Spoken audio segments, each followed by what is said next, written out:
Vamos a comenzar la charla de hoy. Os presento a Baudilio Coto, que es profesor de la Universidad Rey Juan Carlos. Es catedrático de universidad en el área de química física. Ha realizado estancias en la Universidad de Dinamarca, Novoa Lisboa y la Universidad de Kaiserslautern. Ha dirigido 9 tesis doctorales, tiene artículos de investigación, tiene informe de transparencia para empresas, ha participado en 30 proyectos competitivos y en más de 60 contratos con empresas. Sus líneas de investigación se centran en la termodinámica, equilibrio de fases, modelos teóricos y simulación de mezclas complejas, y hoy nos va a hablar en concreto de los líquidos iónicos. Y la charla que nos presenta tiene como título Aplicaciones y utilización en tecnologías del petróleo con líquidos iónicos. Bienvenido. Muchas gracias.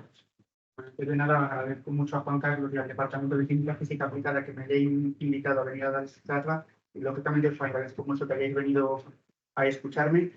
Después de la presentación no puedo decir mucho de mí, pero sí que antes de empezar a contaros el tema de la charla, me gustaría hacer una pequeña presentación de la Rey Juan Carlos y dónde me muevo, porque vais a ver que aunque soy químico físico, como me ha presentado Juan Carlos, me muevo un poco en una zona entre dos aguas, entre lo que es la química física y la ingeniería química. Entonces, el enfoque a lo mejor no es tan teórico como el que estáis vosotros acostumbrados dentro de la química física. ¿De acuerdo? Entonces, la primera parte va a ser una pequeña presentación. Luego os voy a centrar o a introduciros lo que son los líquidos iónicos, cuáles son sus propiedades, los métodos de obtención y sus aplicaciones principales.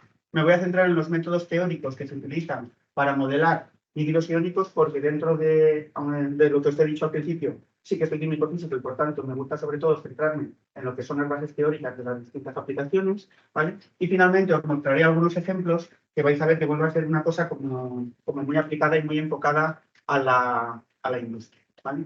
Bueno, supongo que todos sabéis quién es la Rey Juan Carlos, o dónde está, ¿de acuerdo? No siempre se ha hablado bien de ellas, pero por desgracia ha salido mucho en las noticias. Inicialmente la Rey Juan Carlos estaba ubicada solo en Móstoles, pero luego ha ido creciendo mucho y ampliando su área de influencia, que es lo que veis aquí marcado en rojo. Ahora mismo tiene todas estas sedes, ¿de acuerdo? En Aranjuez, Alcorcón, Fuenlabrada, Madrid y en Móstoles. Lo que está marcado en azul es donde estoy implicado yo, simplemente para centrarnos. Y luego hay varias facultades, muchas más últimamente porque se han dividido algunas de las, digamos, con facultades grandes en las que estaba constituida inicialmente. Y yo en concreto estoy en la Escuela Superior de Ciencias Experimentales y Tecnología, que está ubicada en Móstoles. Y ahí en Móstoles estamos exclusivamente nosotros y la Escuela de Informática. Bueno, esto es un esquema del campus, que salvo que hayáis ido a visitarlo, no tiene ningún interés, ¿vale? O sea, si alguien quiere ir a conocerlo, pues lógicamente yo le invito, me podéis llamar y yo doy un paseo por ahí, ¿de acuerdo? Bueno, y esto es simplemente para centraros un poco en lo que os había dicho de a qué me estoy dedicando, 36 departamentos, y yo estoy vinculado con 2 de ellos, donde estoy ubicado, digamos, en el que aparece aquí marcado en azul también, el de tecnología química, energética y mecánica, pero digamos que los ingenieros químicos están repartidos entre estos 2 y yo colaboro con ellos, con lo cual en principio tengo vinculación con ambos, ¿de acuerdo? La Rey Juan Carlos también tiene, pues, áreas de conocimiento distribuidas en todos los campos, y ahí sí que es donde está la química física como tal. La química física es una de esas áreas, ¿de acuerdo? De las muy, muy pequeñitas. Ahora mismo somos solo 9 personas, ¿de acuerdo? Y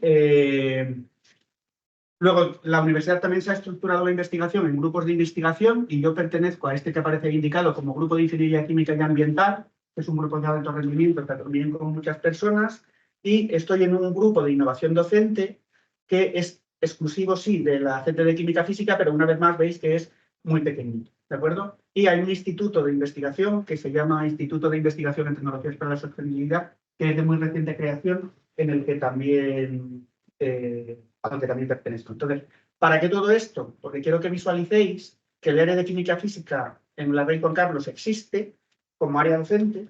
Por tanto, desde el punto de vista docente, sí que somos un área independiente de otras áreas, ¿de acuerdo? Pero desde el punto de vista de la investigación estamos completamente integrados en el departamento de Ingeniería Química y en el grupo de Ingeniería Química. Y eso tiene una serie de condicionantes, porque la investigación que hacemos siempre tiene un enfoque muy aplicado y es lo que nos ha permitido colaborar con ellos, ¿de acuerdo?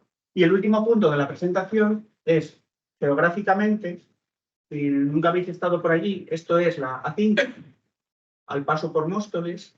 Aquí, pegado a la autopista, está el campus de la de Juan Carlos de Móstoles y justo al otro lado está el Centro Tecnológico de Repsol, que ahora mismo se llama Repsol Technology Lab.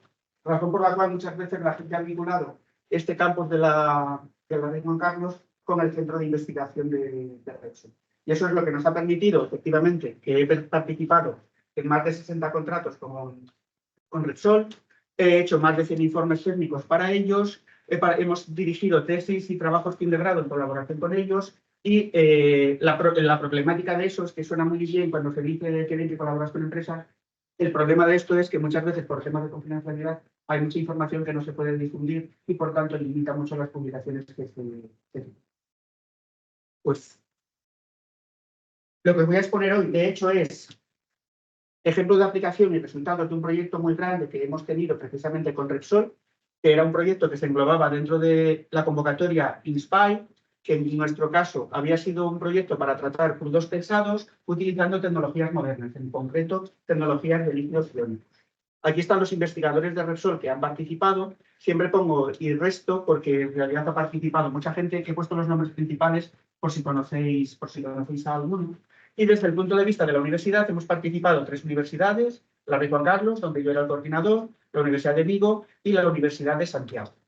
Y el objetivo estaba centrado en la utilización de líquidos iónicos, tanto comerciales como sintetizados de forma específica para el proyecto, y el objetivo era, utilizando procedimientos de extracción, tratar compuestos poliaromáticos, ácidos nafténicos y compuestos de azufre. ¿De acuerdo? Y por otro lado, utilizar también o explorar la utilización de líquidos iónicos como catalizadores en procesos electrolíticos o como formación y estabilización de emulsiones. El objetivo final era estos crudos pesados, que tienen una problemática, digamos, particular respecto de los crudos convencionales y que, por desgracia, estaban en aumento su explotación por el agotamiento de los recursos convencionales. El objetivo era reducir la viscosidad, el contenido de asfaltenos, el contenido de metales, el contenido de azufre y la amplitud.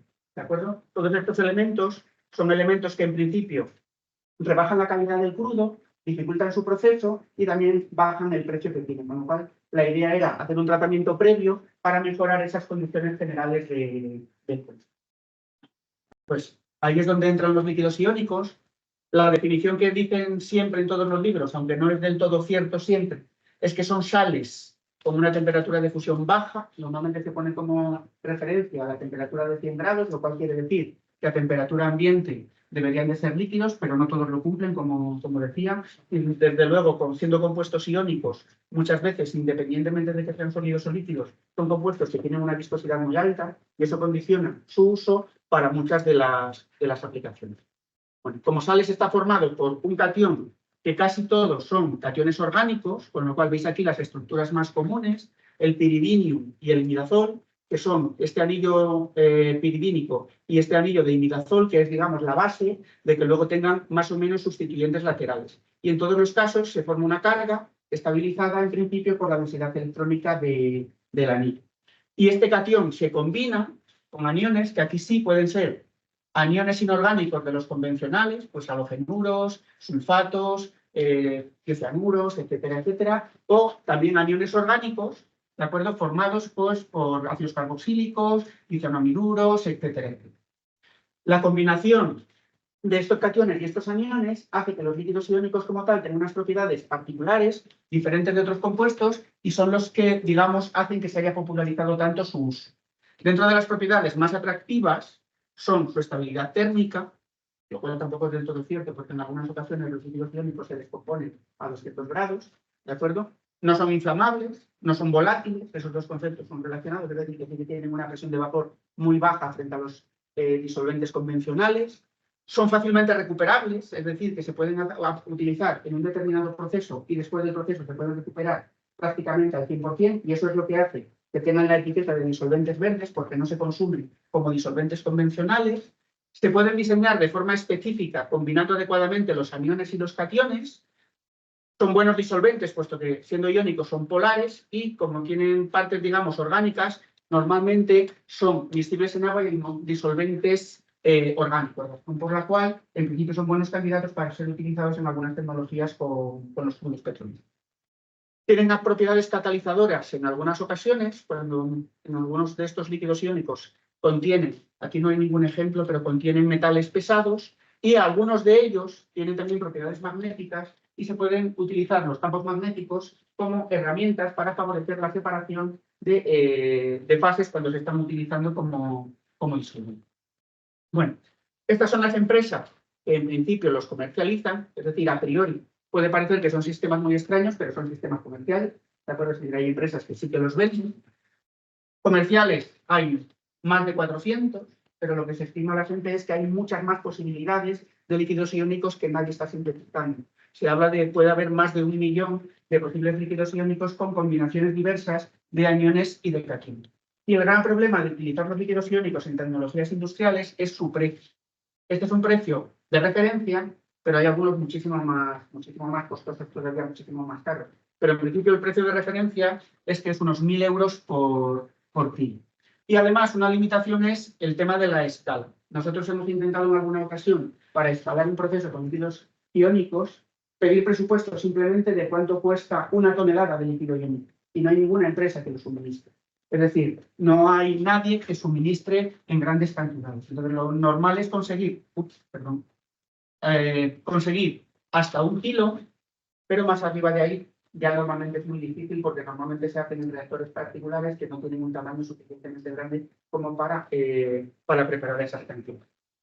Bueno, la síntesis de compuestos líquidos iónicos son síntesis orgánica de la que se puede llamar convencional, de la cual yo no tengo ni idea. ¿De acuerdo? De hecho, la participación de la profesora Emilia Tojo en el proyecto, ella sí que es química orgánica y ella era la responsable de sintetizar líquidos iónicos. ¿De acuerdo? Entonces, en principio, con unos sustituyentes adecuados, lo que se hace es se genera la separación de carga y finalmente los compuestos iónicos. Lo que sí que hemos hecho, y es donde entra lo que os había comentado, de que son sistemas que permiten diseño específico, es una vez que ya se tiene un líquido iónico y muchas veces un líquido iónico comercial, que es relativamente sencillo cambiar un anión por otro, de forma que se puede combinar un catión específico con un anión específico simplemente con un intercambio de esos iones. ¿De acuerdo? Y cuando digo que es muy fácil el intercambio, pero es tremendamente difícil después hacer la purificación. Es decir, que muchas veces se tienen mezclas, pero es muy difícil conseguir el líquido iónico puro. Eso es el factor limitante, y entiendo que es también el factor limitante de no poder conseguirlos en gran escala. Es decir, que la eliminación de agua o de otros disolventes que se deben utilizar en esos procesos es lo que realmente es muy, muy costoso y lleva muchísimo tiempo. Bueno, dentro de su uso como disolvente, las ventajas que tienen frente a los disolventes convencionales es, lo definiremos luego un poco más, normalmente se pueden diseñar para tener mejores selectividades, lo cual quiere decir que se puede buscar la solubilidad de un compuesto concreto frente a otros que estén en la mezcla. Como ya había comentado, es más fácil recuperar el líquido iónico que otros disolventes convencionales. Se puede diseñar combinando adecuadamente los iones, como también había comentado, y lógicamente su aplicación es en equilibrio líquido-líquido, pues es más difícil hacerlo en equilibrio líquido-vapor, puesto que, como os había dicho en principio, son compuestos que tienen muy poca volatilidad. Entonces, dentro de las aplicaciones que están descritas en la bibliografía, están relacionadas con el tema del que os voy a hablar, es la extracción de compuestos aromáticos, la extracción de compuestos con azufre y nitrógeno, la extracción de asfaltenos y la reducción del contenido de ácidos. Esto estaba descrito antes de que nosotros empezásemos el proyecto y, lógicamente, era la bibliografía básica en la que nosotros nos íbamos a inspirar. Y también tiene ventajas como catalizadores. Catalizadores convencionales permiten catalizar algunas reacciones a temperatura mucho más baja. Por ejemplo, en el caso de los crudos, hemos conseguido algunos líquidos iónicos utilizarlos para reacciones de craqueo a temperaturas muy bajas, mucho más que lo que sería en un proceso de tratamiento térmico convencional. Generan menor producción de coque, lo cual hace que se envenenen menos los catalizadores, lo cual a su vez permite que se recuperen con más facilidad. y se permite, y esto sí que lo hemos verificado, mantener la actividad una vez recuperado durante varios ciclos de uso, lo cual también es una gran ventaja respecto de los catalizadores convencionales. ¿De acuerdo? Y una vez más, se pueden diseñar los líquidos iónicos de forma, digamos, a la carta para la aplicación que se quiere. Entonces, las aplicaciones más frecuentes descritas son la desulfuración oxidativa y la reducción de viscosidad de crudos pesados, que este era uno de los objetivos que nos habíamos planteado en el proyecto y que os voy a explicar a posteriori. Bueno, aquí os he recogido algunas de las aplicaciones industriales que están publicadas con líquidos iónicos. Hay muchísimas patentes. Cuando veis algunos artículos de revisión de líquidos iónicos, aparece un aumento exponencial de las publicaciones y de las patentes. Pero la realidad es que aplicaciones industriales no hay tantas, porque hay una serie de limitaciones como son, por ejemplo, el precio. Y por eso hay pocas realmente que estén utilizándose. Y como una de ellas veis que es justo la eliminación de ácidos, que es uno de los ejemplos de aplicación donde más éxito se está consiguiendo con los líquidos iónicos y donde las petroleras sí que han estado, digamos, utilizándolo como un elemento competitivo frente a la tecnología tradicional que es muy costosa energéticamente. Paso a comentaros un poco lo de los modelos teóricos. Si os buscáis cualquier tipo de publicación relacionada con los líquidos iónicos que incluye descripción termodinámica, siempre vais a ver que los líquidos iónicos van vinculados al modelo COSMO. Entonces, el modelo COSMO es un modelo cuya base es mecanocuántica, se basa en la optimización de la geometría en fase gaseosa utilizando métodos ab initio con minimización de la energía convencional y usa el método de variaciones y una base recomendada para líquidos iónicos donde nosotros no hemos profundizado. Nosotros hemos utilizado ese método porque es lo que se recomienda. Bueno, entonces, el software que se puede utilizar es tanto Turbomol como Gaussian. Nosotros hemos trabajado con Turbomol, puesto que cuando hemos comprado el software del Cosmo, la misma empresa se comercializaba los dos y entonces hemos directamente comprado ambos simultáneamente.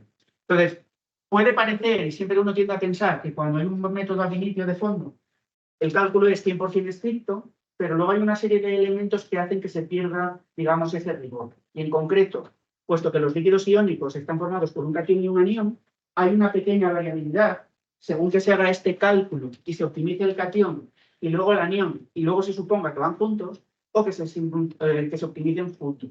¿De acuerdo? Y eso, insisto, es una pequeña ambigüedad que, como comentaré después, vais a ver que sí que puede introducir una serie de factores que hay que tener en cuenta. ¿Vale? Además, este cálculo se hace en estado gaseoso y entonces el paso a estado líquido se utiliza, o en fase condensada en general, se utiliza el método que se denomina de solvatación continua, donde el efecto del campo eléctrico del disolvente altera la distribución de la carga superficial y en el caso del turbomol lo que se hace es esa polaridad se introduce a través del parámetro de la constante dieléctrica del medio. Y la aplicación específica para el Cosmo, que voy a contar dentro de un momento, lo que se hace es, se supone una constante dieléctrica infinita, de modo que el medio se convierte en un conductor y produce una polarización total, de forma que el disolvente lo que genera es una cavidad donde se produce la distribución de cargas en el disolvente que compensa la polaridad o la distribución de cargas que tiene la nube. Y por tanto, esta distribución de cargas es la que en el modelo Cosmo constituye lo que se denomina perfil sigma y es como si fuese la descripción que hace el modelo de la molécula. Y lógicamente la energía total del sistema va a ser la energía de solvatación más la energía electrónica que se ha calculado previamente. Esto es lo que haría el modelo Cosmo como una molécula determinada. La densidad electrónica aparece centrada en la superficie y cada uno de estos colores representaría una densidad electrónica distinta. ¿De acuerdo? De modo que cuando se hace un recuento de cuántos segmentos hay con una determinada densidad de carga, se tiene una especie de histograma donde se contabiliza las zonas que tienen una densidad electrónica mayor, que estarían por aquí, una densidad electrónica de signo contrario y, digamos, una zona neutra. Entonces, en la zona central se tendrían los segmentos, que son estos que aparecen aquí en color verde, donde no hay polarización, por tanto no hay densidad de carga electrónica en la superficie, ¿de acuerdo? Y aquí representa desde el punto de vista químico lo que serían los grupos no polares, tipo las cadenas alquílicas, etcétera, etcétera.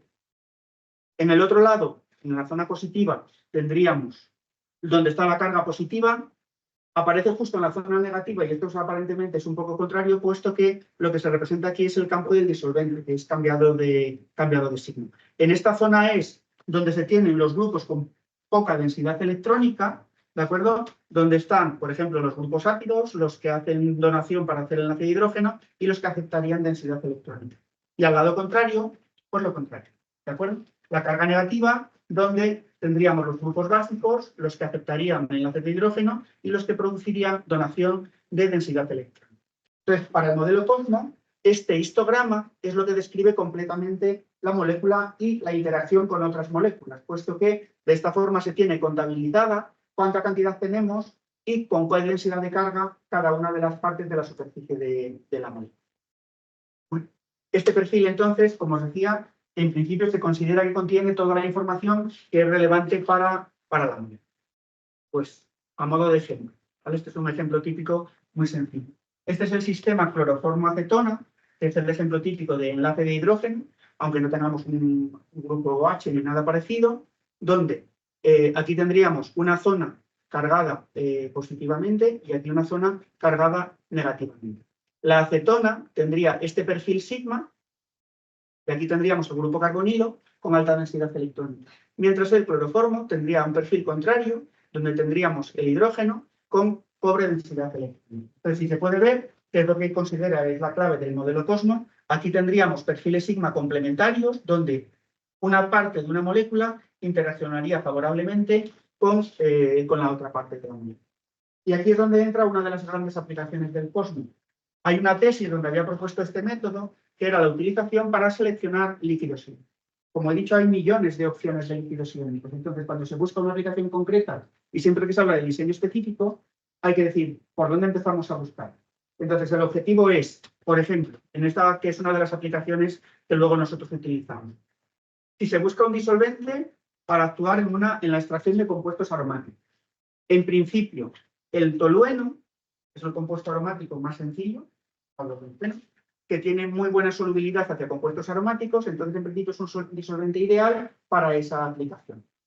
Pues el perfil sigma que veis aquí en verde es el del heptano, como molécula polar, veis que la densidad electrónica está lógicamente en la zona central, ¿de acuerdo? Mientras que el tolueno, como consecuencia del anillo aromático, tiene, digamos, los perfiles sigma un poco más separados. Entonces, lo que diferencia el heptano del tolueno, básicamente, es este pico de aquí y este pico de aquí. Entonces, el esquema de la utilización del COSMO para esta aplicación es, si lo que yo busco es algo parecido al tolueno, lo que tengo que buscar es un líquido iónico que tenga un pico en esta zona y un pico en esta. Entonces, lo que se hace es, se busca en la base de datos de cationes y de aniones qué sistemas corresponden a tener la densidad electrónica en la zona correspondiente. Y de esa forma se van buscando combinaciones de anión y cation que cumplan ese requisito. Esto, lógicamente, es una, digamos, selección previa teórica. Todo esto requiere luego validación experimental, como contaré en una de las últimas sesiones. ¿De acuerdo? Bueno, esto es un cambio radical. Supongo que es muy ingenieril. Yo he trabajado mucho con el modelo UNIPAC, es un modelo de contribuciones de grupos, no sé si os resulta familiar. Es un modelo de coeficientes de actividad, pero lo he puesto aquí porque a partir de él es muy fácil pasar a lo que es el significado del modelo COSMO. Entonces, el modelo UNIPAC tiene dos partes, una parte combinatorial, que está relacionada con cómo se colocan las moléculas en disolución, y una parte residual, que es lo que dice ahí, lo de cómo intervienen los grupos. Bueno, que a su vez aquí está la ecuación de cada una de estas partes, que no nos importa mucho, no quiero entrar en detalles de las ecuaciones. En esta parte residual es donde está el término entálpico, que es lo que está relacionado con cómo interaccionan unas moléculas con otras. ¿De acuerdo? Y entonces, aquí está, con este sumatorio, el concepto de aditividad, que es lo que es la clave de los modelos de contribuciones del grupo, donde el coeficiente de actividad total se suma de las contribuciones de cada uno de los grupos que forman la molécula. ¿De acuerdo? De modo que, desde un punto de vista microscópico, cuando vosotros visualizáis cómo es una disolución, por ejemplo, en este caso, esto sería el propanol con hexano, en lugar de buscar la interacción de una molécula con otra, en el modelo UNIPAC lo que se contabiliza es la interacción de los CH3 con los OH, de modo que los CH3 son indistintos los que están en el alcohol de los que están en el alcano. La ventaja que tiene este esquema es que los parámetros de interacción de estos modelos, que son parámetros de interacción binaria, en principio es una matriz de parámetros de interacción entre grupos, y con muy pocos grupos se pueden construir muchas moléculas, lo cual hace que este tipo de modelos sean modelos predictivos, ¿de acuerdo? Y no sea necesario recurrir a información experimental de cara a hacer una predicción de las propiedades de los sistemas. Bueno, hay una versión UNIFAC para líquidos iónicos, propuesto originalmente en el año 2012 por Lei, que es un japonés. En su versión original había descritos 45 grupos principales, 77 subgrupos, y la matriz de interacción estaba basada en coeficientes de actividad a dilución infinita. ¿De acuerdo? Lógicamente, esta matriz ya ha sido ampliada y hay muchos más grupos cubiertos, ¿de acuerdo? Y además, hay muchos estudios en la bibliografía que, pese a que los líquidos iónicos siempre van vinculados al cosmos, desde un punto de vista termodinámico, si se comparan las predicciones en separaciones de fases que se consiguen con el modelo Cosmo y con el UNIFAC, todos los artículos, y nosotros incluidos, conseguimos mejores predicciones con el modelo UNIFAC que con el Cosmo, porque lógicamente estos parámetros no tienen la base teórica que tiene el modelo Cosmo, pero están basados en datos experimentales, lo cual quiere decir que esa información experimental está introducida dentro de ¿de acuerdo? Este modelo, a su vez, tiene sus pegas, que es que no hay un esquema único, hay propuestas distintas versiones del modelo, también es distinto si se considera el líquido iónico como un todo o por separado el cation del anión, hay parámetros de interacción basados en coeficientes de actividad a dilución infinita, otros basados en equilibrio líquido-líquido, etcétera, etcétera. Es decir, que hay una gran colección de versiones del modelo que hacen que cuando uno lo vaya a aplicar no siempre esté, digamos, utilizando la versión óptima. ¿De acuerdo? Bueno, pues por analogía a esto que os he contado de los grupos de interacción, hay versiones termodinámicas para el Cosmos, dos de ellas, una el Cosmo RS, en la que en lugar de los grupos del programa UNIFAC lo que se utiliza son los segmentos. Y en el modelo Cosmo RS lo que se hace es se considera la interacción entre segmentos como responsable o equivalente a las interacciones entre grupos en el modelo UNIFAC. Por eso en las ecuaciones del potencial químico que se recogen aquí, aparecen por ahí las energías de interacción de un segmento con otro segmento de otra molécula, ¿de acuerdo? Y por tanto, la información que se necesita para utilizar este modelo sería el perfil sigma, que es el equivalente a cuántos grupos constituyen una molécula, y lógicamente el histograma de ese perfil sigma, que es cuántos grupos tengo de cada tipo, que es equivalente a cuántos grupos tengo de un tipo determinado en una molécula convencional. Y luego hay una versión que se denomina CosmoSAC, que es un modelo de coeficiente de actividad que es muy paralela a lo que le ocurría al UNIFAC. Tiene una parte combinatorial similar a la del modelo UNIFAC y luego la parte de interacción es la interacción entre segmentos similar a la del Cosmo RS. Y aquí están las ecuaciones en las que, como decía, no quiero profundizar, solo quería daros un poco cuál es la idea original. Bueno, entre los dos, la ventaja de a lo mejor vosotros sois más puristas, este modelo está incluido dentro del Aspen Plus, que es uno de los modelos que se utilizan para simulación de procesos. Lo cual quiere decir que cuando se quiere hacer el diseño de un proceso utilizando líquidos iónicos como disolvente, si se quiere utilizar ese simulador, no hay más remedio que recurrir a este modelo. La información de partida no es exactamente la misma que la del otro, pero sí muy parecida. Por eso normalmente estos dos compiten entre sí y nosotros hemos verificado que para algunos sistemas los resultados que proporcionan no son comparables. Es decir, no son equivalentes. Son similares, pero no equivalentes. Es decir, que aunque tengan la misma base, el mismo perfil sigma y la misma filosofía, en principio son modelos con descripciones distintas, con ecuaciones distintas y por tanto dan lugar a resultados diferentes.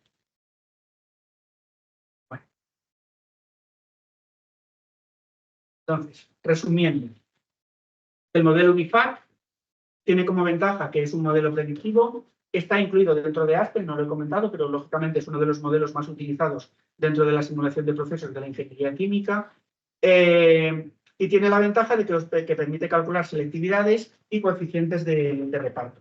Y como dificultad tiene que normalmente, aunque esto poco a poco va cambiando, dentro de las bases de datos de Aspen hay muy poca información sobre los líquidos iónicos y por tanto hay que manejarlos casi siempre definidos como pseudocomponentes, lo cual quiere decir que el usuario tiene que alimentar toda la información necesaria del líquido iónico y muchas veces incluso ajustar los parámetros, lo cual quiere decir que si hay que ajustar esos parámetros, se pierde la capacidad predictiva del modelo.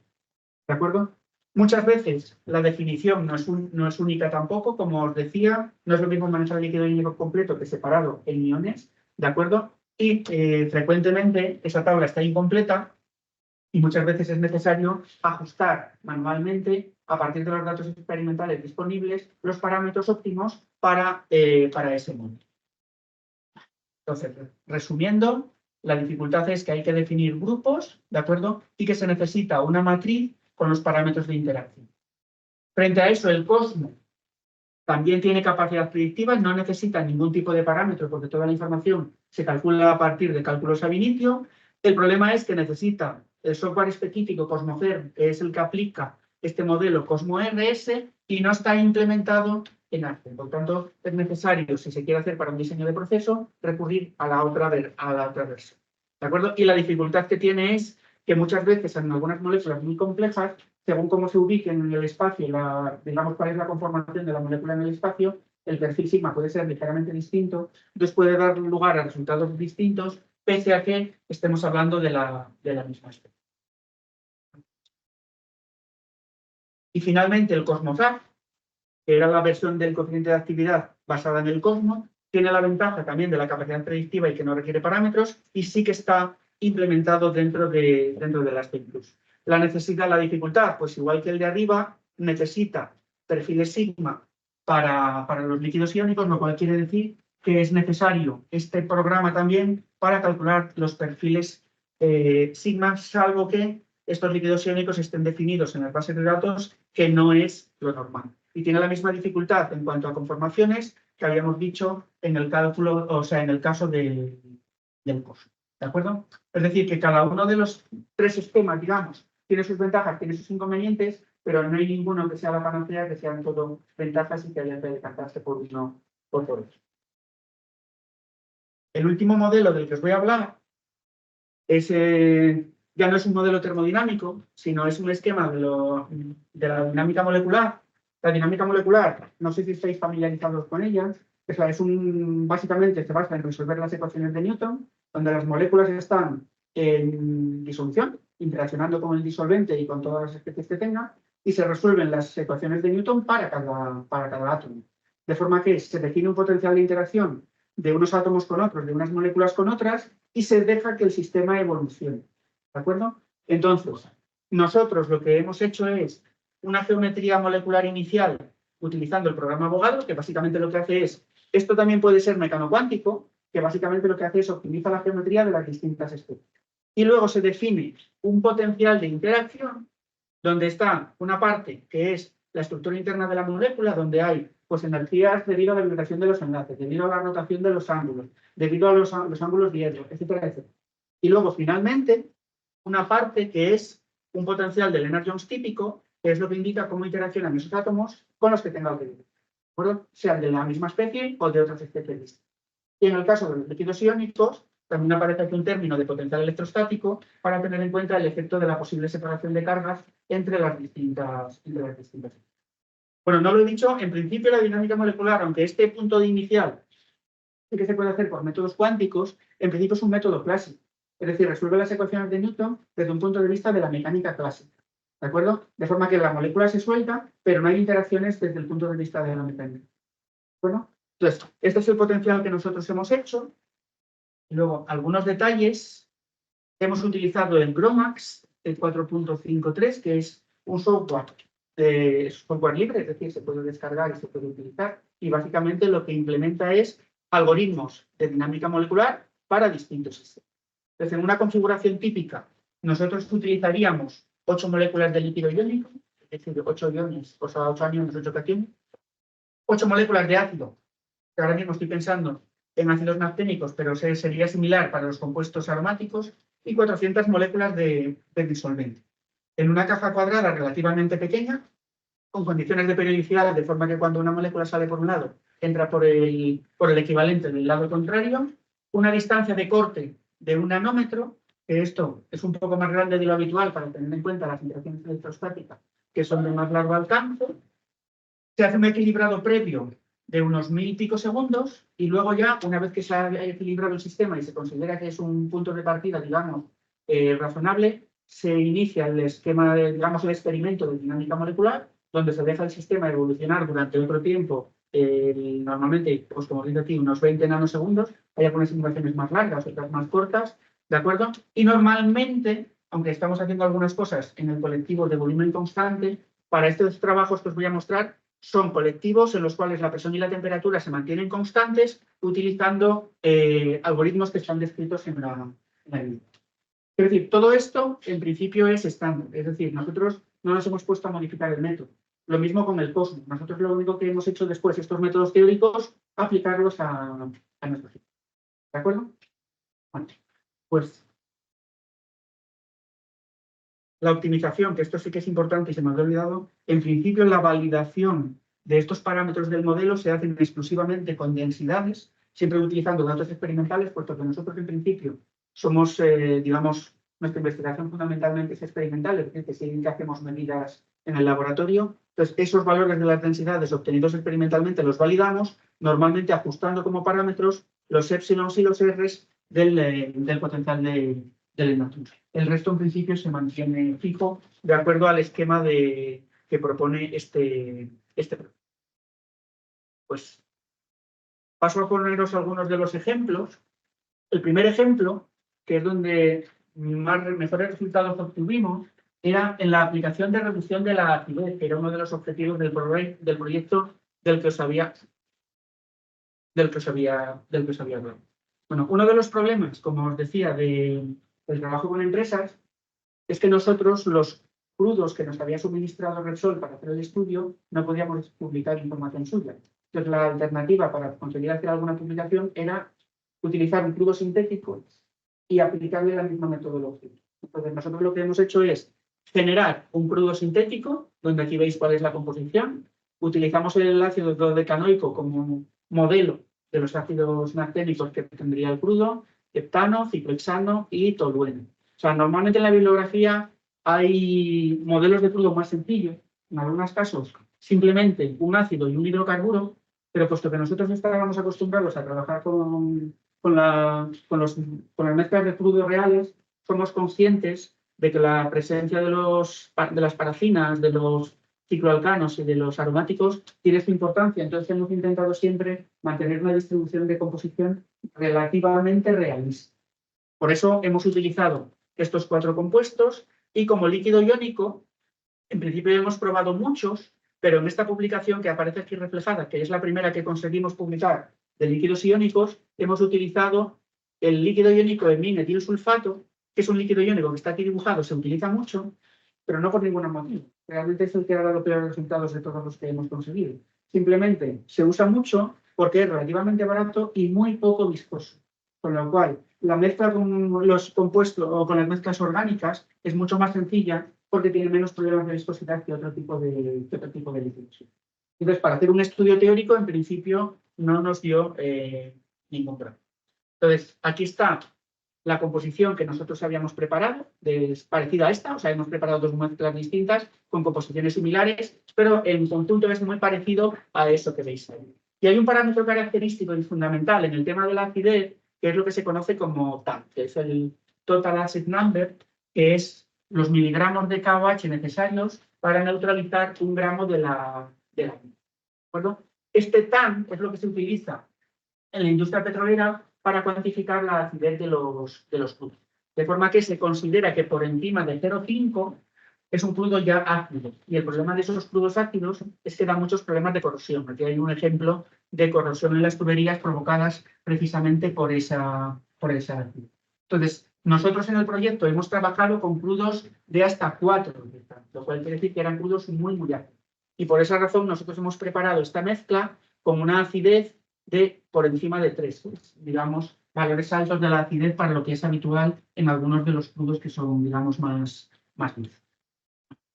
El procedimiento experimental era relativamente sencillo después de habernos estrellado un montón de métodos que no nos funcionaban, porque básicamente el trabajar con crudos muy viscosos con líquidos iónicos a su vez muy viscosos, costa la de entrada simplemente muchísimo mezclarlos.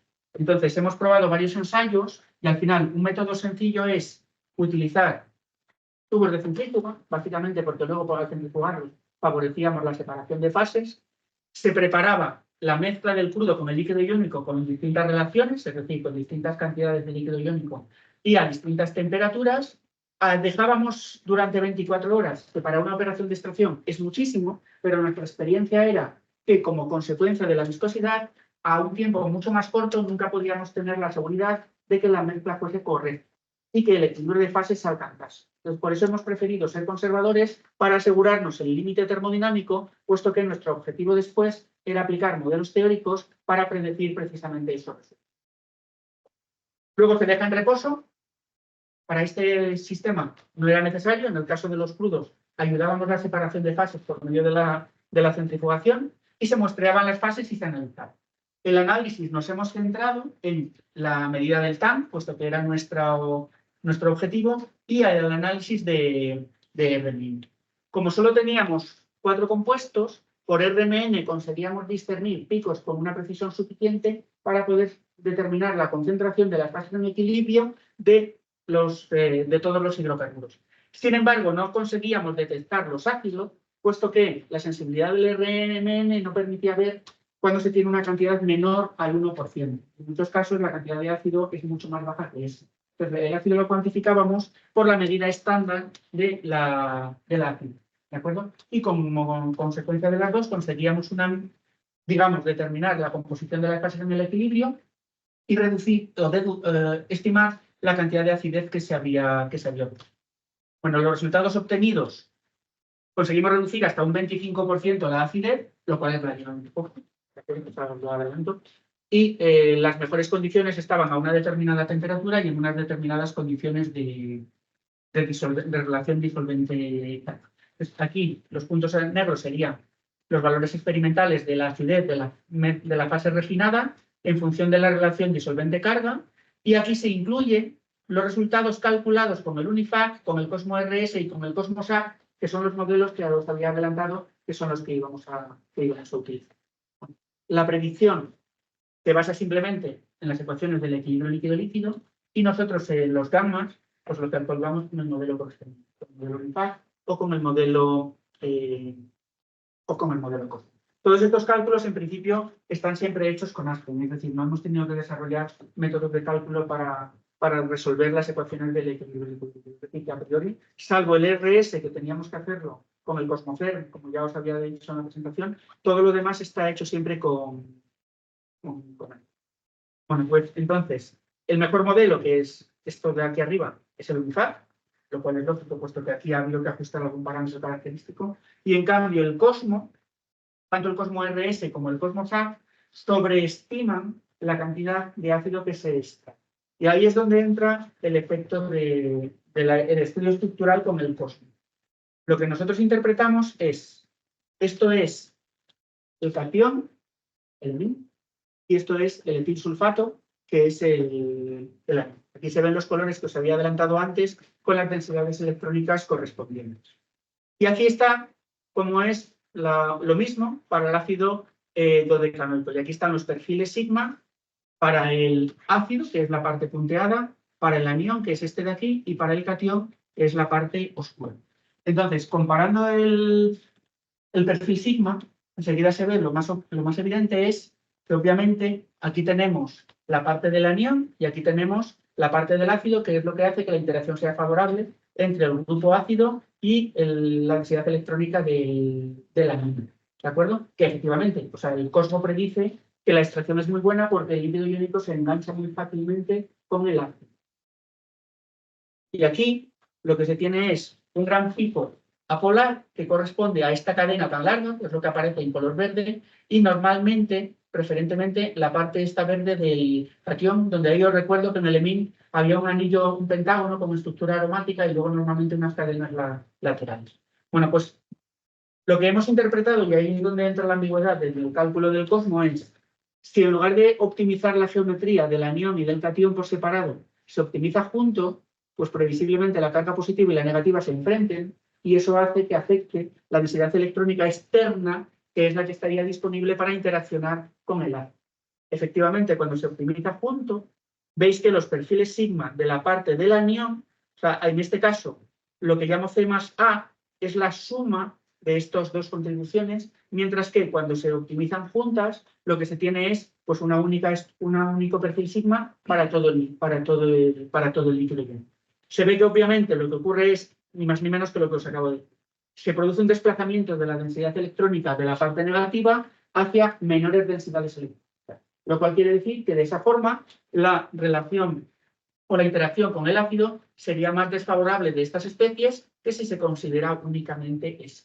¿De acuerdo? Pues efectivamente, cuando se hace ese estudio, no llega a tener tan buenos resultados como el UNIFAC, donde, como acabo de deciros, habíamos ajustado algún parámetro característico, ¿de acuerdo? Pero mejora el resultado respecto del uso de los iones por separado.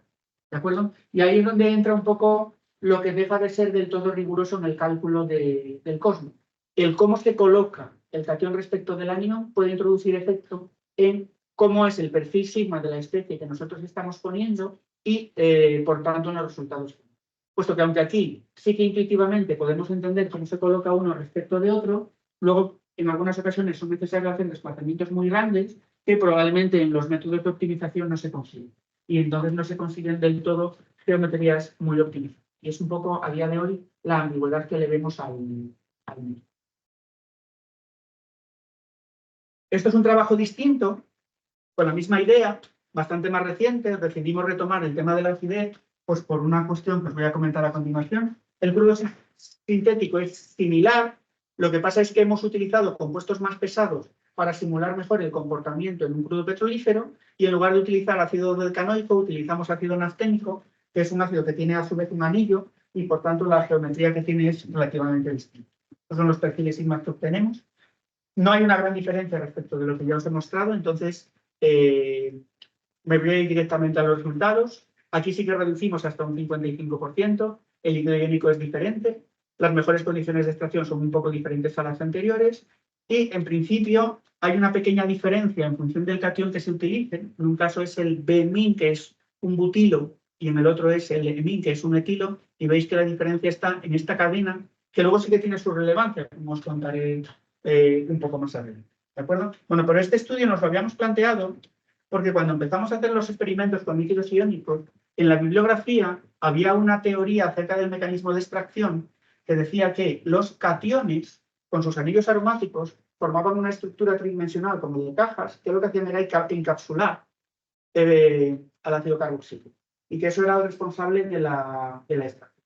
Pues, otras teorías alternativas eran que no, que lo que ocurría era la interacción con los aniones, que es lo que ya os he estado intentando transmitir en el cálculo anterior, o incluso que se produciera una interacción entre las nubes pi de, en este caso, el pentágono del ácido carboxílico y el catión, que sí que tiene la estructura aromática. Entonces, para elucidar esto, al margen del cosmos, que ya lo habíamos aplicado en mi trabajo anterior, nos lanzamos a hacer dinámica molecular. Aquí estaban las condiciones que os había comentado. Lanzamos 8 moléculas de líquido iónico, 8 de cationes, 8 de aniones, 8 moléculas de ácido nafténico y 400 de disolvente. Aquí creo recordar que no era un disolvente realista comparado con la misma composición, sino simplemente hectano. Es decir, un disolvente para simplificar los grados de libertad y que no complicase mucho, digamos, el cálculo y que fuese, digamos, no fuese tan costoso computacionalmente. Bueno, pues se ha analizado el número de agregación promedio, que es, bueno, una medida de cuántos agregados tengo y cuántos monómeros forman parte de cada uno de esos agregados. Donde para determinar qué es un agregado, pues se firma, o se elige, digamos, una distancia, de modo que cuando dos partículas están a menos de una determinada distancia, se interpreta que están agregadas. Bueno, y lo que se ha observado es esto que veis aquí. Una línea es con el ENIN y la otra es con el BEMIN. Que veis que el perfil es básicamente distinto, lo único que ocurre es que con una se encuentra un poco antes que con la otra. Entonces, ¿qué es lo que ocurre cuando se llega a este punto? Veis que cuando se llega a este punto, el número de agregación promedio es 24, que corresponde justo a los 8 aniones, 8 cationes y 8 moléculas de ácido nafténico.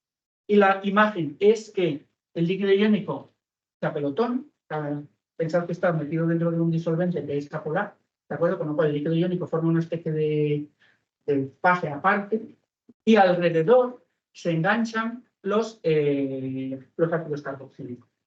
Entonces, analizando la función de distribución radial, lo que se encuentra es que las moléculas de ácido están más cerca de los aniones, lo cual quiere decir que no se forman esas cajas que se decía de los cationes, sino que la interacción favorable es entre el ácido y el anión, como habíamos anticipado en el trabajo. Y esta es la información típica que se puede conseguir con dinámica. Bueno, y estos sí que son directamente resultados del proyecto que os había dicho con Repsol. Aquí ya no hay mezclas, sino que son crudos reales. Y veis que los líquidos iónicos son completamente distintos, tienen todos ellos en común el anión DCA, dicianoamiduro, y veis que las reducciones que se consiguen son mucho más grandes. ¿De acuerdo? Estos son ya reducciones reales conseguidas con crudos, y esto es lo que no hemos podido publicar. Entonces, pongo estos dibujos porque quiero que veáis cuál es la particularidad. El C12 sería una cadena de 12 átomos de carbono enganchados al anillo de piridina. ¿De acuerdo? Entonces, en el cosmos, esta cadena tan larga, en lo que se traduce es en un pico en la zona apolar, que justo corresponde o coincide con el rojo, que es el del ácido nafténico, puesto que los ácidos nafténicos son ácidos de cadena larga. ¿De acuerdo? Bueno, pues cuando se estudia otros compuestos, ¿vale? Lo que diferencia unos líquidos iónicos de otros es justo la longitud de esa cadena. Es decir, que esta parte aniónica frente a la del ácido carboxílico es común, pero sí que encontramos que en función de la longitud de esta cadena, la mejoría se consideraba, y hemos interpretado que es básicamente porque con esto se favorece la interacción de la molécula de ácido carboxílico en su cadena larga contra la cadena de la parte del catión. ¿De acuerdo? Esto lo hemos conseguido, estos sí que son sintetizados 100% aposta para este proyecto, y creo que lo hemos hecho desde C6 hasta C, creo que el último era el C16, y en todos los casos hay una progresión y una mejora de la extracción de los líquidos iónicos cuando se compara en función de la longitud de cadena, ¿vale? Que es la conclusión que hemos sacado quiero sacar, digamos, de esta transparencia. Bueno, otro ejemplo completamente diferente es el de la reducción de la viscosidad. Entonces, aquí hay que ir a cuestiones prácticas para entender cuál es el interés, y voy a intentar evitarlas, pero os voy a contar simplemente nuestros resultados experimentales. Nosotros habíamos probado un crudo con una viscosidad tremendamente alta. Tremendamente alta quiere decir que a temperatura ambiente no fluye, lo cual quiere decir que para manejarlo como líquido hay que hacerlo a temperatura por encima de la temperatura ambiente, ¿de acuerdo? Y nosotros lo que habíamos probado era añadirle disolventes y líquidos iónicos, que es lo que decían como receta uno de los artículos que habíamos manejado como referencia. La idea era: se produce la dilución del crudo con un disolvente, pero si además se le añade un líquido iónico, la reducción en la viscosidad que se consigue es mayor que si no estuviese el líquido iónico. Bueno, entonces nosotros las pruebas que hemos hecho es con varios ppm del líquido iónico y hemos probado. Entonces, hemos probado cuando el disolvente es el heptano, con el disolvente tolueno y algunos otros. Pero en este caso me voy a centrar en el del tolueno, que era el que nos daba los mejores resultados. Entonces, aquí en color azul veis la viscosidad, cómo evoluciona la viscosidad cuando se aumenta el porcentaje de tolueno, que es lo esperado, son efectos simplemente de dilución por un disolvente, y en el rojo lo mismo, pero cuando hay presente el líquido iónico. Si esto se lleva a un incremento porcentual, se ve que aquí hay como una especie de caída, pico, de forma que cuando se añade solo líquido iónico sin disolvente, el líquido iónico lo que hace es aumentar la viscosidad. Es decir, que la intuición era, porque cuando empezamos el proyecto la intuición era que los líquidos iónicos se podían utilizar simplemente como aditivos para reducir la viscosidad. Sin embargo, lo que encontramos es que cuando se añadía una muy pequeña cantidad de líquido iónico, el producto final era todavía más viscoso. ¿De acuerdo? Sin embargo, cuando se combina con el efecto de dilución, lo que se consigue es que cuando se añade un 5% de tolueno, la presencia del líquido iónico da lugar a un aumento adicional de la reducción de la viscosidad de un 25%. ¿De acuerdo? Lo cual hace que el crudo, lógicamente, sea más fluido que simplemente cuando se le añadía el 5% de tolueno. Bueno, muy optimistas, porque esto se consigue exactamente igual con otros líquidos iónicos y nos parecía que cualquier cosa que hiciésemos iba a funcionar, pero en la práctica son medidas muy difíciles de reproducir. Y en unos crudos funcionaba, en otros no, en unos casos funcionaba y al día siguiente ya no funcionaba, lo cual es totalmente anticientífico. ¿De acuerdo? Y ahora vamos a intentar elucidar por qué entendemos que eso es así. Para entenderlo, hemos vuelto a recurrir a la dinámica molecular. Hemos cogido un asfalteno tipo. Esto sí que es una molécula tipo, esto no es un asfalteno concreto, ¿de acuerdo? Veis que es un policiclo muy grande con una pequeña cadenita.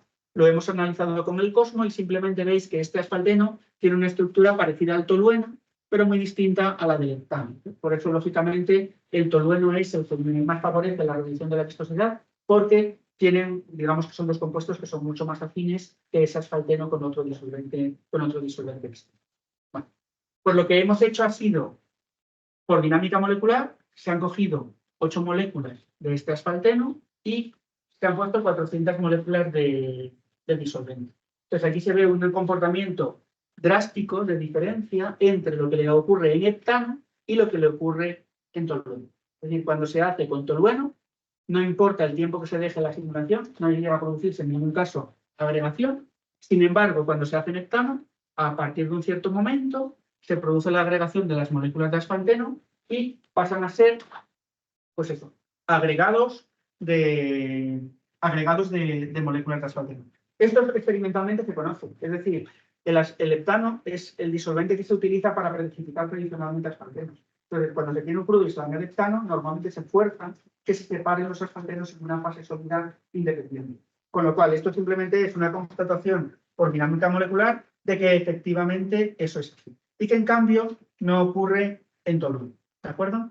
Entonces, lo que hemos hecho ha sido repetir la simulación con heptano y lo que hemos hecho es introduciendo el líquido líquido.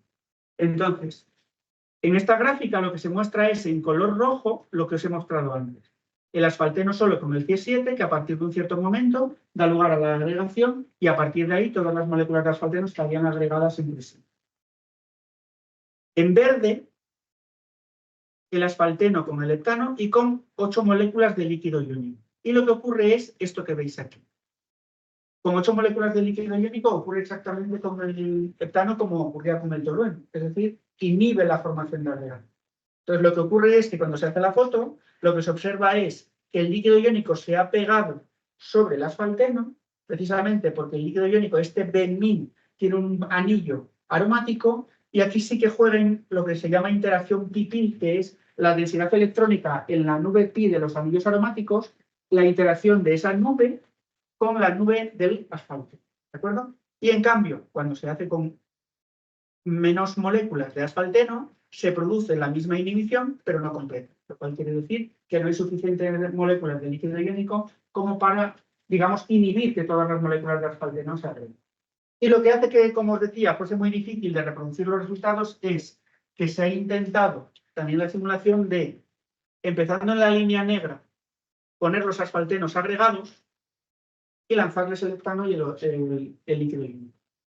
Y la conclusión es que no desagrega. Es decir, cuando se colocan las moléculas por separado, sí que el líquido iónico se intercala en las moléculas de asfalteno y evita que se agreguen, pero si el asfalteno ya está agregado contra otro, no tienen una energía de interacción suficiente como para forzar a que se separen.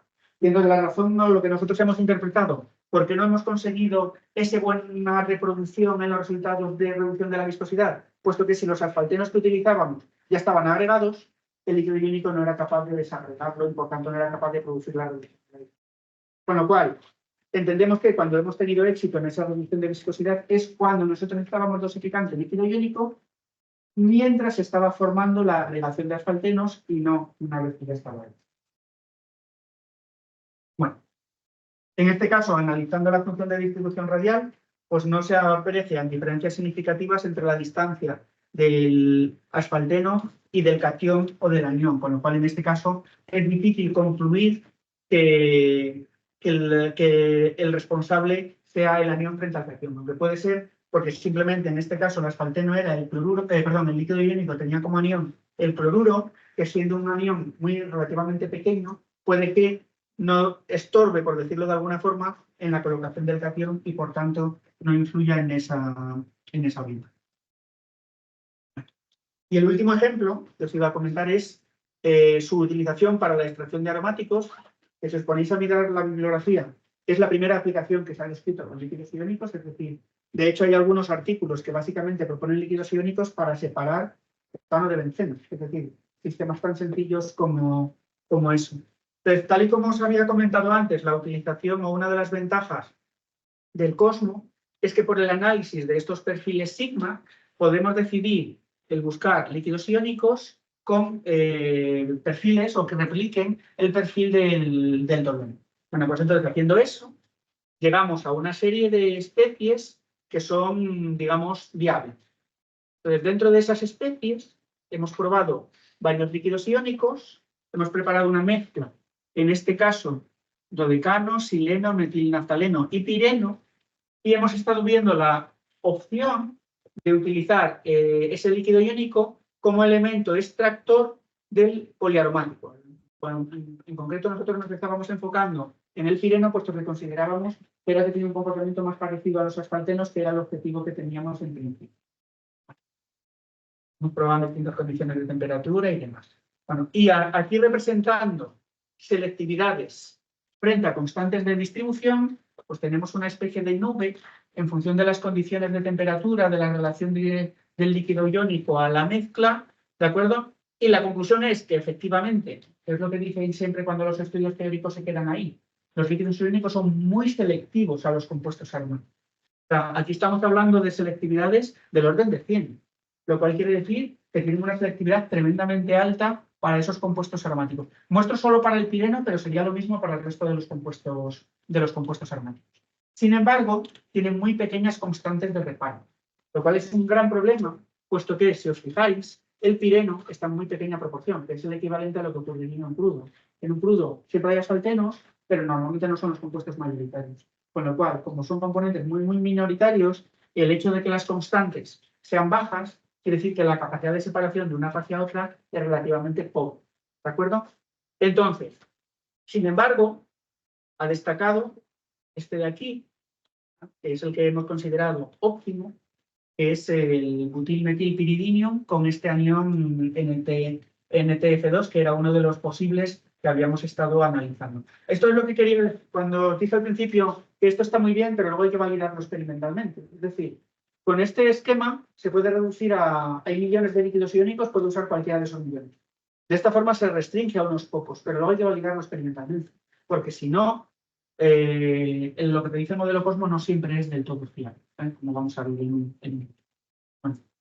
Si analizamos el porcentaje de extracción de pireno, relacionado normalmente con estos valores de la K, efectivamente se confirma que el que consigue una extracción más alta es este de aquí arriba, lo demás daría lugar a un porcentaje mucho más bajo, que es este líquido iónico de aquí, o sea, coincide con que sea el que da el valor mayor de la K. Y la extracción es hasta de un 50%, lo cual es relativamente bueno, ¿vale? Bueno, pues intentamos ir a la predicción utilizando, como os decía antes, el Aspen y los modelos termodinámicos. Os insisto en lo del Aspen porque, como os decía, en algunos artículos las constantes de reparto las calculan a partir de coeficientes de actividad a dilución infinita. Y eso normalmente no siempre es reflejo de lo que ocurre cuando tenéis una mezcla con una composición determinada. Pues por esa razón nosotros preferimos, aunque sea muy simple, proponer una entrada de crudo, una entrada de líquido iónico, un separador como una única etapa para asegurar que lo que sale son condiciones termodinámicas y dos fases. Y a partir de las composiciones de estas dos fases calculamos las constantes de reparto y la selectividad. ¿De acuerdo? Bueno, entonces lo que hemos encontrado es que lo que predice para este líquido iónico en concreto el Cosmo no tiene absolutamente nada que ver con la realidad. Salen valores de constantes de reparto muy, muy pequeñas frente a los datos experimentales, que es lo que veis en color negro. Mientras que el UNIFAC, que serían estos puntitos verdes de aquí, en principio dan valores mucho más razonables si se comparan con las predicciones del Cosmo, ¿vale? Y si esta comparativa la hacemos extensiva a lo que es las composiciones reales de cada una de las fases. Aquí en concreto estamos representando la composición del extracto. Estos son mis valores experimentales para distintos líquidos iónicos. Esto que sale aquí, que sería nuestro líquido iónico óptimo, como no se ven las líneas, he puesto la flechita, estarían aquí, lo cual quiere decir que son razonablemente parecidas a lo que se obtiene experimentalmente. Y sin embargo, el Cosmo subestima esa composición de la fase y colocaría los puntos como por aquí, con lo cual, una vez más, la predicción del Cosmo es relativamente. ¿Vale? Bueno, sobre el movimiento, es que me estoy alargando demasiado, voy a ir terminando. Vale. Hemos hecho también dinámica molecular. Entonces, lo que hemos hecho es colocar líquido iónico, el crudo, en dos fases por separado, y las moléculas de pireno, al cabo de un tiempo, se ve cómo, aquí solo se dibuja el líquido iónico como el pireno, estas moléculas que estarían ubicadas inicialmente por aquí, se van yendo hacia la fase líquido iónico, ¿vale? Confirma que el mejor resultado cuando se prueban varios líquidos iónicos es con el que hemos encontrado experimentalmente, pero lógicamente, puesto que solo tenemos 4 moléculas de pireno, lo que se estima que se ha extraído no puede ser significativo, puesto que para eso necesitaríamos muchísimas más moléculas. ¿De acuerdo? Y analizando la función de distribución radial, confirmamos que lo que está más cerca del pireno son los cationes y, por tanto, confirma que esa interacción entre las nubes pi es lo que, digamos, marca el comportamiento de estos. ¿Vale? Y creo que ya solo tengo unas conclusiones, pues si queréis me las salto, pues pero esto es un poco resumen de lo que ya os había contado. A ver, lo que yo destaco de todo el rollo este que os he contado. O sea, los líquidos iónicos sí que son viables para reducción de acidez y extracción de aromáticos, ¿de acuerdo? La reducción de la viscosidad la pongo como dudosa, puesto que sí que consigue reducción de la viscosidad, pero no si se tienen ya los agregados formados. Por tanto, si vosotros tenéis un producto muy poco viscoso, no hay solución si le añadís ese tipo de aditivos. El Cosmo sí que es viable para la preselección de líquidos iónicos a través del perfil sigma, lo cual quiere decir que simplemente con un cálculo mecanocuántico para ver cómo es el de la molécula directamente se puede hacer, y lógicamente para ver cómo es la estructura molecular y demás. Cosmo RS y Cosmo SAT a priori son predictivos, pero los resultados son solo cualitativos y hay que tenerlos con precaución, por lo que os he mostrado de que los resultados no siempre son del todo precisos y sobre todo porque depende un poco de la estructura de cereal cation más anión que se pone inicialmente. Y el UNIFAC da mejores resultados, lo que ocurre es que es un poco trampa, porque muchas veces sí que es necesario obtener algún parámetro característico a partir de los datos experimentales. Y entonces, el GROMAS, que es el programa de la dinámica molecular, es útil para discernir distancias y orientaciones entre las especies y la posible relación, que es el resultado que os he mostrado de la dinámica molecular. Y lo que queda pendiente, y lo teníamos como continuación de este trabajo, es modificar el esquema de cálculo en el GROMAS, era un esquema de coarse-grained, que significa que no sea un modelo atomístico, sino con menos especies, para poder estudiar sistemas más grandes. Y, por ejemplo, en lugar de utilizar cientos de moléculas de disolventes, poder extenderlo a miles y poder añadir hasta cientos de moléculas de soluto y ver un comportamiento más grande. ¿Vale? Lo siento, me he encima del favor. Muchas gracias. ¿Tenéis alguna pregunta que estaba viendo? Sí, gracias por la charla, muy interesante. Yo quería preguntar, ha dicho usted al principio que los líquidos iónicos no se producen a escala industrial, que no hay nadie que lo haga. Entonces, ¿cómo es que Repsol está interesada en hacer esta investigación? Es mejor que vaya a poder estar en su nombre. De hecho, Repsol estaba interesado no solo en las aplicaciones, sino en patentar el sistema de producción. Vale. Es decir, el método de síntesis que hemos hecho en el proyecto era a partir de líquidos iónicos comerciales relativamente sencillos. Cuando digo relativamente sencillos, quiere decir que dentro de lo que se puede encontrar no te venden 1 gramo, sino que a lo mejor te venden 1 kilo. Tú con una modificación relativamente simple le puedes cambiar el anión y tener uno específico. Entonces, estaban dentro de la patente que en su momento empezamos a estudiar, querían incluir ese proceso de síntesis e incluso de escalar. De todas formas, los líquidos iónicos son tan caros que es poco viable un proceso industrial si requiere tonelada. Aunque para Repsol eso no era un problema, ¿eh? O sea, quiero decir que ellos decían, si hay que gastarse 100 millones en líquido iónico, es como construir la planta. O sea, va dentro de los gastos de, digamos, de implementación del equipo. Y como se recupera, en principio se espera que luego eso se pueda amortizar. Ese es el punto fuerte de los líquidos iónicos frente a los otros. La idea es que sí que se le pueda reutilizar una y otra vez. Profesor, con dos preguntas. La primera es curiosidad. ¿Estos líquidos tan pesados son venezolanos? Los crudos, ¿te refieres? Crudos pesados. Oye, eso ya entra dentro de lo que es la No se preocupe. La segunda pregunta Es que no, o sea, una de las cosas que no podíamos decir era con qué crudos estábamos trabajando. De hecho, habrás visto que en la tabla donde he puesto un crudo real ponía CT1. Para nosotros estuvo un momento que ya hasta se nos olvidó cuál era el nombre real del crudo. Decía CT1 o CT2. Sí, entiendo completamente. La curiosidad. Mi segunda pregunta es más académica. Respecto al tamaño del sistema y tal, dice que quiere ampliarlo. ¿Cuánto tiempo le lleva una de estas simulaciones? A ver, Más. depende. Estas que nos mostró de 400 Estas pueden ser varias semanas. semanas. ¿Y nunca pensaron en cambiarlo por potenciales de Machine Learning? Desconozco el Machine Learning, en principio no es un método de simulación. O sea, Es que con Machine Learning usted puede generar los potenciales para no usarlos de bromas y en lugar de... A ver, como te había dicho, nuestro objetivo no había sido modificar el potencial, es decir, nosotros era lo que estaba publicado y cómo usarlo más y aplicarlo tal cual. O sea, no hemos entrado a modificar, porque ese potencial incluso he tenido discusiones con la gente de Repsol acerca de si podemos modificar ese potencial. Digo, es que es cambiar de un modelo. Entonces, es un modelo que ya no estaría estandarizado y luego los resultados, en principio, tampoco te iban a dar confianza. Por eso hemos preferido dejarlo tal cual, validado como está para otros sistemas y simplemente probarlo para estos sistemas. ¿Vale? A ver, nosotros ahora mismo tenemos 6 servidores y ahí los lanzamos y hay algunos que se dejan pues eso, durante semanas. También depende mucho del tamaño del sistema, porque por ejemplo algunas de las simulaciones, desde el punto de vista de la dinámica molecular, por ejemplo, es muy diferente poner dodecano a poner hexano, puesto que tiene muchos más grados de libertad internos y es mucho más costoso. Entonces, de hecho, en algunas ocasiones en la dinámica sí que lo que hacíamos era simplificar el sistema poniendo moléculas más pequeñas o poniendo menos. Es decir, que así como para hacer la experimentación, decíamos, nos parece importante tener 4 moléculas distintas para cubrir los saturados, los más tenos, los aromáticos. Desde el punto de vista de la simulación, muchas veces nos quedábamos con un hidrocarburo, con el ácido y con el líquido, por una cuestión puramente computacional. ¿Qué semanas escuché?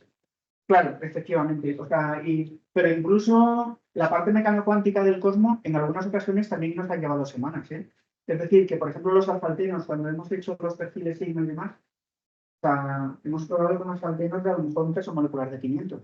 O sea, eso también es muy costoso desde el punto de vista de la parte de la DCT. Entonces, a lo mejor también hemos estado varias semanas haciendo cálculo. O sea, así como luego el Cosmocerm, y que no es necesario, es decir, el Cosmocerm es un programa que funciona en importante, o sea, en un PC normal, no hace falta un servidor. Pero la parte previa es la que es más costosa. Por eso cuando os decía, el problema del Cosmo es que requiere tener el turbomol y requiere tener el Cosmocerm para hacer el cálculo mecano cuántico y luego hacer el perfil sigma y luego ya sí puedes trabajar con él. Pero la parte previa es la que es costosa desde el punto de vista computacional. Gracias por su presentación. Tengo una cuestión más general, pero sé que por aplicaciones es para electrolito o algo así. Y quería saber si estás haciendo como caracterizaciones de la conductividad del cuerpo. Hemos probado a medir conductividades iónicas de los líquidos iónicos porque hemos estado probando distintas técnicas analíticas y la conductividad, lógicamente, era un parámetro que usábamos para caracterizarlo. Lo que pasa es que como nuestra idea era utilizarlo en muy pequeña cantidad, muchas veces directamente si lo añades a un hidrocarburo dice no es conductora. Y la conductividad es tan pequeña que no llegamos a detectarlo. De hecho, incluso teníamos un cromatógrafo iónico y no nos ha servido para cuantificarlo, puesto que el flujo a través de la columna era tan lento que no nos permitía cuantificar esas especies. Es decir, que los líquidos iónicos, yo a lo mejor lo he vendido como que son compuestos normales, pero luego desde el punto de vista analítico tienen sus particularidades y tienen sus pegas para algunas cosas. ¿Vale? Tenía una pregunta muy interesante la charla, a mí me toca de alguna cosa muy cercana, y te quería preguntar sobre catálisis, porque yo trabajo con metal líquido, en formato nano. Entonces, ¿qué trabajo ya con catálisis? Nosotros hemos probado porque para eso sí que entra dentro de la parte digamos, confidencial, porque los crudos que hemos manejado eran crudos tremendamente pesados. Y entonces, hemos probado a tratarlos con líquidos iónicos y en algunas ocasiones lo que detectábamos era como que se producía craqueo. Sí. O sea, craqueo y normalmente no era esperable porque no estaba a temperatura suficientemente alta como para que hubiese un craqueo térmico, pero la única explicación era que fuese un craqueo, digamos, inducido por el líquido. No hemos probado otra cosa. Luego hemos estado probando, ahora estamos, bueno, como podéis imaginaros, el tema de las tecnologías del petróleo ha caído en desgracia. Entonces ahora estamos centrándonos en el tema de la utilización de los líquidos iónicos para captura de CO2 y para reactividad de CO2. Porque ahí hemos probado también a utilizar los líquidos iónicos como medios de reacción para la hidrogenación de CO2. Y aunque sí que hemos tenido que añadir un catalizador de hidrogenación, se supone que el líquido iónico favorece ese proceso de reacción. O sea, eso es lo que digamos que estamos haciendo ahora. ¿Vale? Sobre esto, claro, es bien superficial. Si es con la biblioteca chip o cualquier reacción de moda. Y claro, ¿cómo tienen en cuenta el orden local? ¿Lo tienen en cuenta en la simulación? ¿Local te refieres a? Claro, al tener un líquido iónico o metálico, por ejemplo, que sea una aleación, tiene un orden local en la superficie de la distribución de los átomos. Todo lo que os he contado es en estado líquido, ¿eh? O sea, es que cuando me he dicho lo de los metales líquidos, o sea, todo esto, es decir, que el sistema puede fluir poco, pero tiene fluidez. Es decir, que, de hecho, en algunas ocasiones, cuando algún líquido iónico que utilizábamos comercial era sólido, por evitar el problema que implica que ese líquido iónico sólido se disolviese en el crudo, nos parecía tan complejo que le cambiábamos el anión por otro que fuese simplemente con el criterio de que fuese líquido a temperatura. Bueno, a temperatura ambiente, o sea, o a temperatura razonable. Es decir, cuando digo a temperatura ambiente, en algunas ocasiones nosotros hemos hecho medidas a 120 grados. Es decir, que a esa temperatura todo es fluido, salvo lo sólido. Entonces, en ese caso, muchas veces lo que hemos preferido es evitar ese sólido. Entonces, como hay fluidez y nosotros siempre hemos buscado tener un buen sistema de agitación, hemos pensado que siempre las mezclas son homogéneas. O sea, así como muchas veces hemos tenido malos resultados y la explicación era, pues porque como consecuencia de la viscosidad no llegamos a tener una mezcla homogénea. Pues por eso lo que tenemos que hacer es o aumentamos la temperatura para favorecer la fluidez o aumentar el tiempo de contacto para asegurarnos de que eso ocurre. Es decir, que evitamos precisamente eso que tú dices, lo de que se formen microfases dentro del. No. La conductividad iónica está relacionada con la asociación de los líquidos iónicos. Sí, sí, sí. Que está demostrado que los líquidos iónicos son parcialmente iónicos, pero no son totalmente iónicos. Sí, sí, sí. ¿Eso lo habéis tenido en cuenta en los cálculos? ¿Están totalmente asociados o algunos están asociados y otros no? A ver, eso está relacionado con lo que yo os había contado. O sea, de entrada, nuestros primeros esquemas, lo que pasa es que no enfocados a las medidas de conductividad, ¿eh? O sea, nosotros además para nosotros lo de la parte teórica es decir, lo metemos en Aspen, metes el cation, metes el anión, y mi duda era, y si una fase se queda positiva y la otra fase negativa, pero sorprendentemente no ha ocurrido, jamás. Entonces, hay veces que en el Cosmocer sí que dice, no se está cumpliendo la electroneutralidad de las fases. Es un error que ocurre de forma momentánea y luego cuando ya converge se resuelve, lo cual yo tiendo a pensar que la interacción es tan alta que los iones tienden a estar juntos. Entonces, ahora bien, el ejemplo que os he puesto al principio, cuando tú haces el cálculo y los pones juntos, para luego el modelo de soles se supone que se mantienen juntos, o sea, luego ya no hay posibilidad de separación.